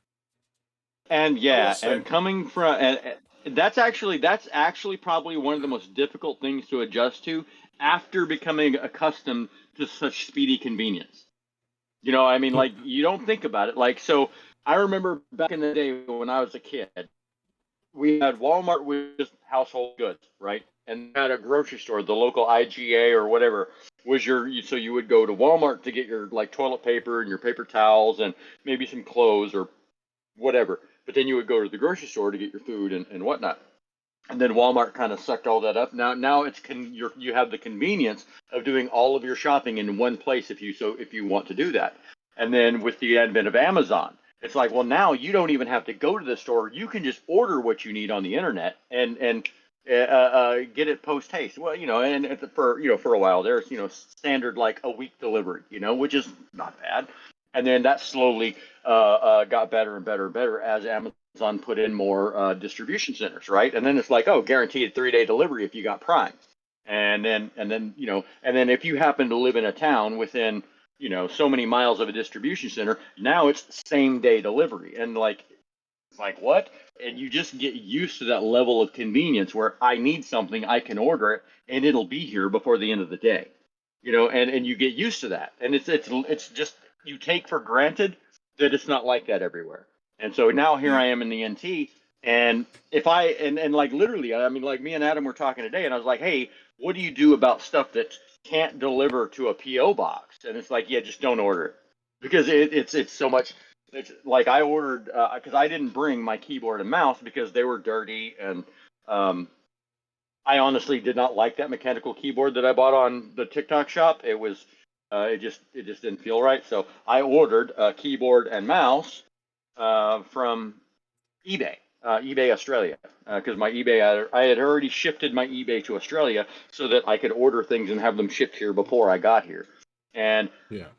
I ordered it, and then they contacted me like 3 days later. They're like, "Hey, we've been trying to get a hold of you, but we can't deliver to a PO box. We need a physical address." I'm like, "Are you fucking kidding me?" It didn't say that in the listing that you could, no PO boxes. And I'm like, okay, fine. So here's the physical address. Well, so then it's got to like go to some hub place, and Adam has to drive halfway across the country to go pick the shit up. And it's like, if I had known it was no PO box, I wouldn't have ordered their junk in the first place. Well, I mean, it's not junk; it's actually a pretty decent keyboard. But yeah, so in the future, I know now if it doesn't go to if they can't ship to a PO box, I'm not going to buy it. So it's just easier if it's at the post office and pick it up on the way or whatever. It's part of a routine rather than having to deal with a courier or something like that. So.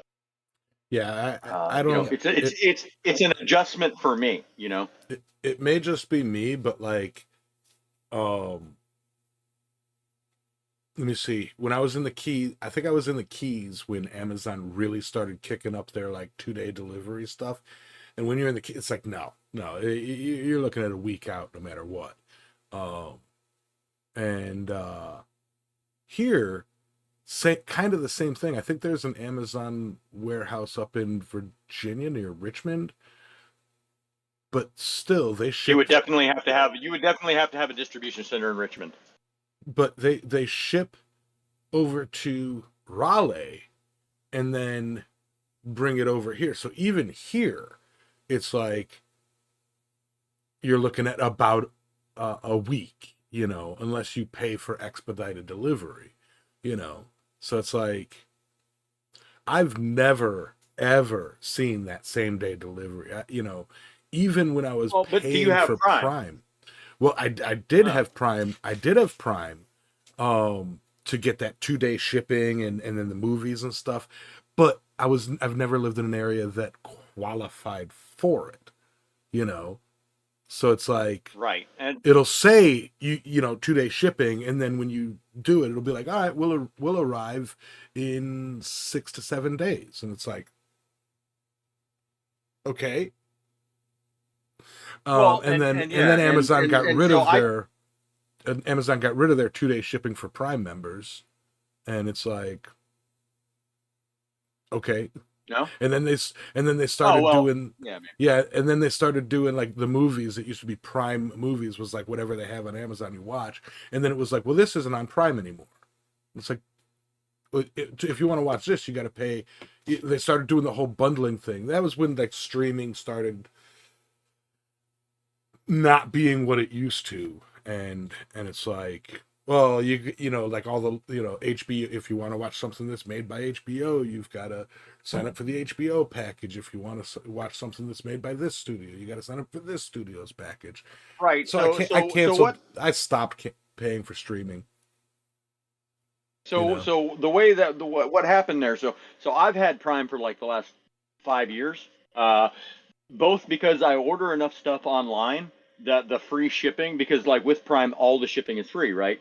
Yeah, And that I was order enough stuff online that the free shipping it is actually worth it in a month, just in the shipping costs that I save, right? Because I order, on average maybe 2 or 3 things a month, and that is almost a break even on shipping. And then I have the Amazon Prime Music, Prime Movies, or the Prime Video. That's what it is. And there's enough stuff that is Prime original content that I like that also made that worth. Worth way more than my Netflix subscription. And so now with the bundling thing is okay. Now, okay, so you could have a Hulu, a Prime, a Netflix, a HBO, a Showtime, a Paramount, and Peacock, and everybody's got their own goddamn streaming service. It's irritating as all get out because they all want a piece of that pie. And if you have Prime, you can bundle these other ones. If they have shit you want to watch, you can bundle these other ones for less than if you were subscribed to that one as well on its own. So you get a little bit of a discount if you add those into your Prime, and that's kind of the point of that. And I never did bother with the bundling thing because the only thing I paid for really was Prime. I mean, like I piggybacked your Hulu, and I used my daughter's Netflix, although it was my credit card that paid for her Netflix. And there at the end, like I went to log in on my phone one day, and it's like, oh, it did some weird shit, and then I'm paying $34.99 a month for Netflix. And I'm like, and I didn't realize that until I've been paying $34.99 a month for Netflix for like 6 months, and I just happened to be going through my bank statement. I'm like, what the $35 a month for Netflix? Are you shitting me? I don't even watch Netflix anymore. And yeah, so I cancel. So when I was home on days off, I canceled my Netflix, and somebody, I don't know how. I mean, like I canceled it. I was like, I canceled the thing because it's my daughter's account, her password, email, and all that. But I couldn't remove my credit card because you have to add another credit card to remove one. You can't just remove a billing thing. So I didn't remove my credit card. I just canceled the service. Somebody logged in on who knows where or whatever and restarted it. And so, like 2 days after I canceled Netflix, somebody restarted it and it rebuilt my account for another $35. Oh, I was pissed. nobody would own up to restarting the Netflix, and then so I made my daughter the next day. I made my daughter put her Cash App card on the Netflix account because I'm not freaking doing this again. $35 a month. Kiss my ass. And that's because there was just like there were too many devices. That was the thing there. My phone counted as it's still me, and I've got a computer, I've got a TV, and I've got a phone, and I could watch Netflix on any one of them, right?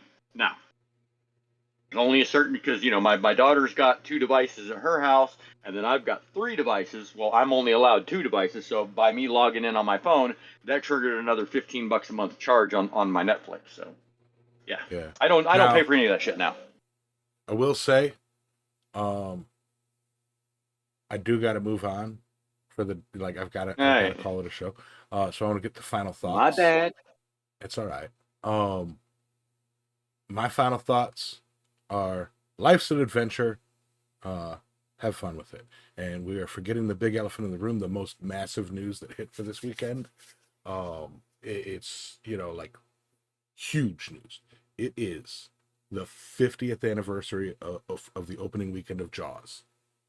Okay. I watched, it came out 50 years ago this past Friday.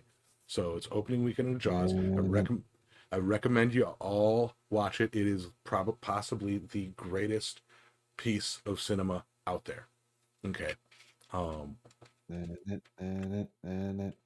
It has some of the most recognizable lines, scenes, and scores,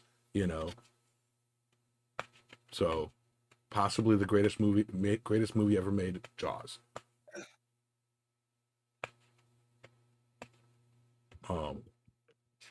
Yeah.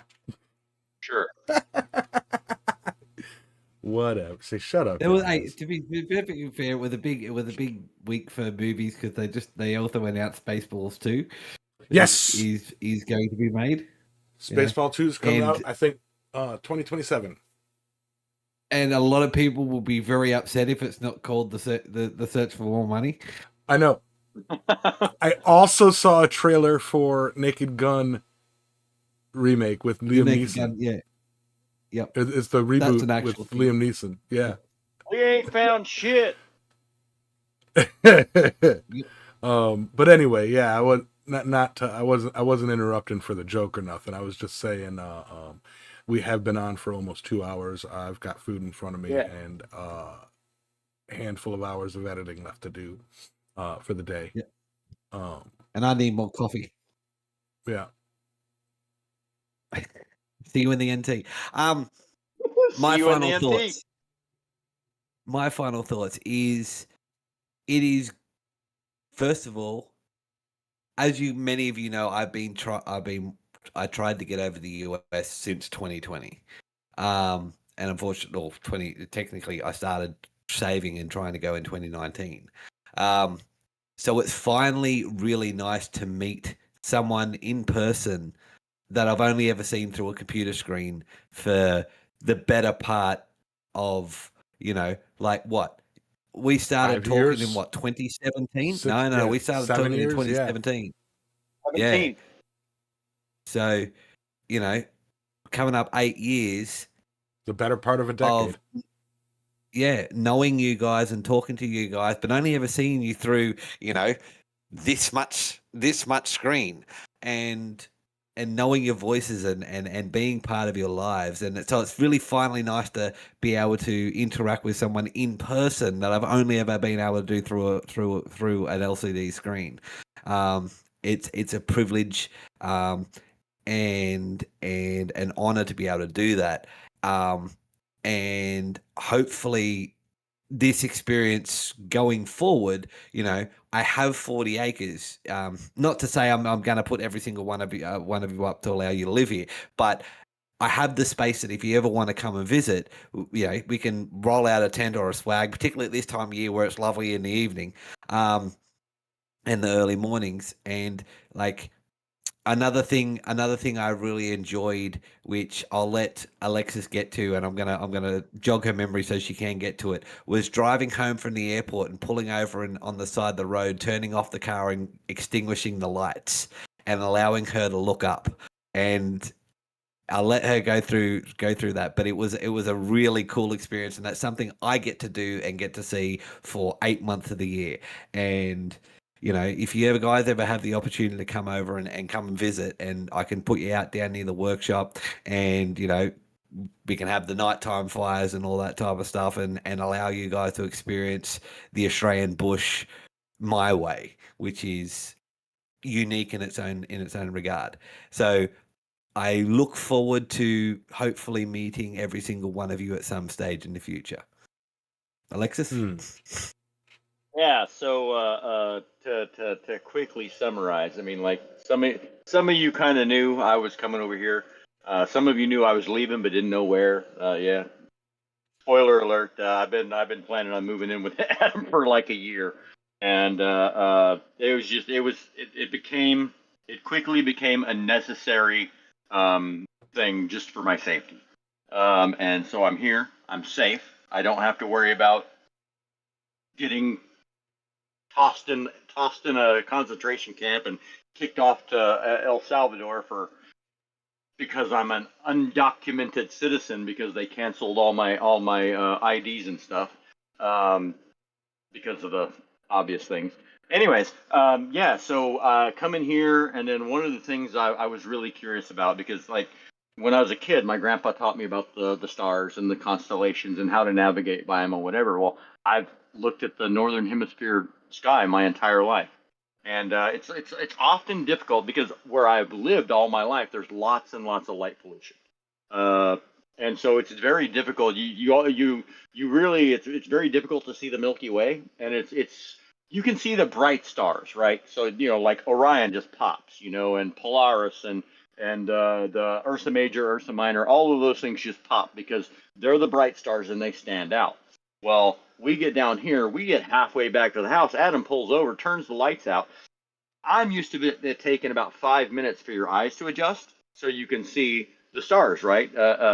He kicks the lights off. I step outside and I was like, oh my God, you have to be shitting me. I mean, like, there's the Milky Way stretched across the sky, plain as day, just as soon as I stepped out of the car. And I was just a Ute or whatever, and I'm just like, I could not believe I could see the Milky Way that fast. And then I'm looking around and I'm like, I don't recognize shit. Okay, there's Orion. I can see the 3 stars in the belt of Orion, but there are so many other stars, I couldn't tell which way it was facing. I'm like, looking at it this way, looking at it that way, because obviously northern hemisphere, southern hemisphere, it's different, right? And like I had to sit there and think about it later on, be like, okay, how should I position myself so that I'm seeing it from the same angle that I see it from in the northern hemisphere? And so I've got it figured out now, but I haven't messed with it. But yeah, I mean, like the stars were just absolutely amazing with no light pollution, and oh my gosh, I can't wait to someday get a telescope and I just like I'm so excited about like this. The sky is so amazing, and I have yet to figure out where the plane of the ecliptic is, so I have no idea where the planets are. I'm just like at home I could just be like, hey, it's plane of the ecliptic runs right Mars. There's Jupiter. I believe Saturn right there, and that one over there is Venus. It'll go down in a minute. I could just like anywhere in the northern hemisphere, I could immediately point to the plane of the ecliptic and where the planets are. Here, still have no idea, and that to me is just amazing. So, if you guys ever get a chance to come visit Australia, I highly recommend it. If you got a chance to move here, fucking jump on it because I know in America we're what do you call it? We're brainwashed and programmed and whatever into the land of the free and all that. Shit. Americans don't know what freedom is. Move out of the country and you'll see. It's pretty badass. I love it here, and I hope I don't ever have to leave. This is one of the greatest places I've ever been, and I've only been here for 3 damn days. So y'all have a great 2 weeks. I'm gonna try and make myself useful. So and not die from the heat. It's bad enough that like 4 hours into the day I'm like, I can smell me. But this isn't cool. Y'all have a great fortnight, and I will catch you again in 2 weeks from Berry Springs, Australia. for Fly Creek, I guess. And Yamez, what's your final thoughts? You already did it. Adventures Oh, ahead. did you? Okay. Yeah, like I'm Well, I excited mean, to but see he's what got you to all close out. do. Yeah, no, I'm He's got to excited to see close what out the y'all show. do. So I'm excited to see you know, your further adventures into Australia, and waiting to see a video of you wrestling a crocodile. Can't got to remember it's crocodiles now, not alligators. But no, yeah, no, no, no. looking I'm gonna wrestle. none. I'm gonna wrestle Larue, but it's Uh, gonna be one of the ones that's 18 inches tall. I want to see you guys start a wombat farm and have it be like twerking wombats all over the place, you know. But yeah, so with that, thank you guys all for showing up. Big appreciation to the audience, to the chat there. Big thank you to my co-hosts Adam and Alexis. I guess this is an Australian show now. You know, so yeah, looking forward to seeing some fun stuff there.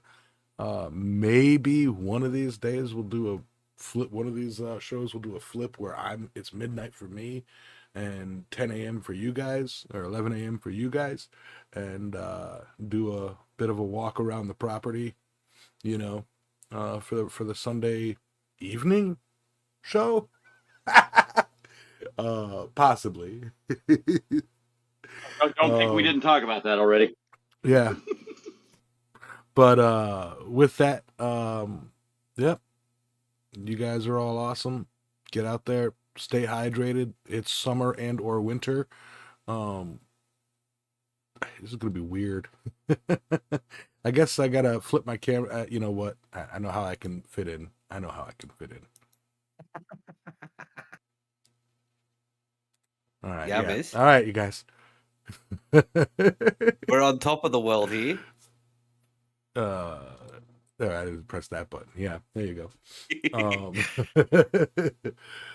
I guess this is gonna have to be the way it is now. You know.